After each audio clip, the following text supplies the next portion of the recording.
Hello everyone. This question appears in Classics NCERT chapter of Understanding Elementary Shapes. This is third question of its exercise 5.4. So the question says that write down the measures of some acute angles and some obtuse angles.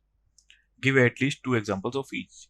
So part A, acute angle lies between greater than 0 and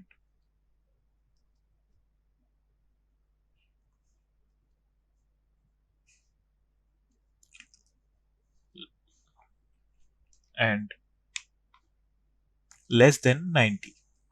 So हम example ले लेंगे कुछ भी example हो जाएंगे हमारे 42 30 45 60 etc. And B, obtuse angle. So obtuse angle is greater than 90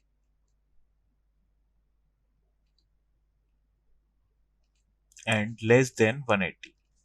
So examples हो जाएंगे हमारे पास 135 150 160 etc. So that's our final answer. Thank you.